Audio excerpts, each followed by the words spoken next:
Waskita hutangnya 50 triliun. Kemudian aset dijual adalah judul-judul di banyak media, kemudian disusul rugi Garuda lebih dari 70 triliun yang akan dimerpatikan dan dipilotkan, bangkrut. Yang membeli aset-aset itu siapa? Siapa lagi kalau bukan asing? Kita ke infrastruktur dulu, yang mana BUMN karya-karya yang mengerjakannya semuanya merugi. Sungguh kita tidak anti dengan infrastruktur, yang kita anti adalah cara membangunnya yang berbasis hutang yang kita tentang. Sulit kalau pemerintah berbisnis dan membangun infrastruktur, teorinya memang memperlancar arus barang. Benar teorinya. Pertanyaannya, isi barangnya apa? Ngangkutnya pakai kendaraan apa? Bensinnya dari mana? Kalau barangnya impor, kendaraan pengangkutnya impor, BBM-nya impor, di mana manfaat ekonominya kalau begitu? Tetapi kalau membangunnya tanpa hutang, maka resiko perusahaan BUMN yaitu badan usaha milik pemerintah, arti sebenarnya tidak akan bangkrut. Namun kenyataannya bangkrut karena mati beban bunga. Ada dua hal yang menimbulkan masalah ekonomi yang saat ini terjadi. Karena yang membangun adalah BUMN, maka modal di setor 20% harus free cash. Ternyata BUMN nggak punya uang, jadi BUMN-nya ngutang untuk setoran modalnya. Lalu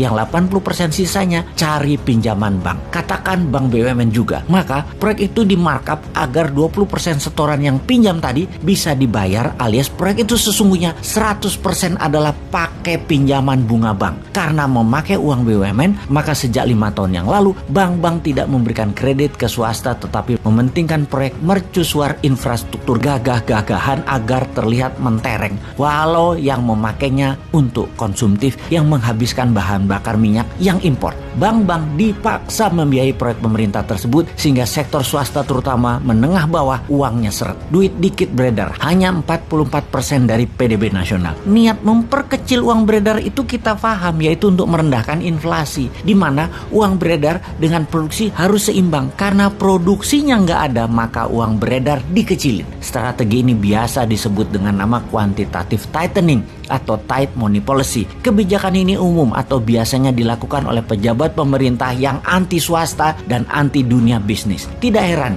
selama 7 tahun menjabat, pertumbuhan GDP hanya naik 20% dalam 7 tahun, di mana inflasi ditahan di 3% per tahunnya, alias dalam 7 tahun inflasinya 21%. Kalau dibandingkan dengan pertumbuhan GDP dengan inflasi, maka dalam 7 tahun nilainya minus 1%. Kan geblek sebenarnya bernegaranya. Namun buzzer sebagai tentara udara gampang membodohi masyarakat. Semua yang mengkilat disebarluaskan, semua yang minus ditutup, dan kalau ada yang